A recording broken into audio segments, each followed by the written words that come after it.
Il était attendu depuis 8 ans. Le grand orgue de la cathédrale de Reims est enfin de retour après une longue et délicate restauration. Son réveil sera célébré dès mercredi prochain et ce durant 5 jours. Pour l'instant, l'heure est encore aux derniers ajustements. Annabelle Igier et Xavier Kless. Les notes résonnent et habitent la cathédrale. L'orgue était muet depuis 2018, c'est donc la première fois que l'archevêque de Reims en découvre toute la sonorité. La cérémonie de l'éveil aura lieu la semaine prochaine.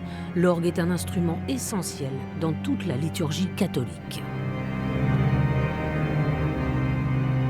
Je suis très ému à l'idée de l'entendre pour de vrai. L'orgue, si vous voulez, c'est la voix des pierres, c'est la voix des vitraux, mais c'est la voix de tous les hommes, c'est la voix des siècles. C'est à la fois la prière, la supplication, la joie, l'allégresse. Donc l'orgue a la capacité d'exprimer à la fois tous les sentiments, de récapituler toutes les formes de voix possibles. Nous sommes heureux que la cathédrale soit de nouveau habitée par ce son qui l'emplit totalement. Donc là on est sur le grand orgue. Grand orgue. Là c'est 8 pieds.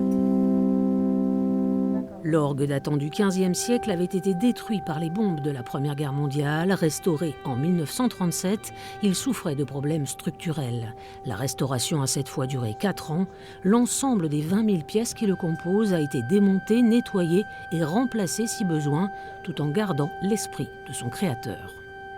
Ce qu'on a conservé, c'est toute la tuyauterie, qui est intéressante, qui nous donne justement le style néoclassique que Victor Gonzalez a voulu donner dans les années 30. Et c'est donc cet orgue de Victor Gonzalez magnifié, transformé, optimisé, qu'on va pouvoir entendre aujourd'hui.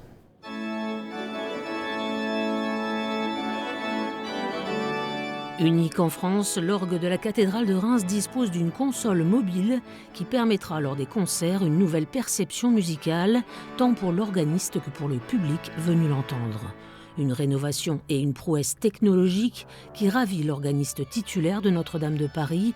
C'est lui qui va assurer la cérémonie de l'éveil de l'orgue. Il connaissait celui de Reims pour y avoir joué il y a 30 ans. Il retrouve un instrument métamorphosé.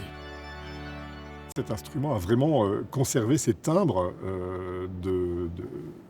des années 1930, mais avec beaucoup plus de subtilité qu'avant. Je crois que c'est ça qu'il faut retenir, et beaucoup plus de présence aussi dans la cathédrale.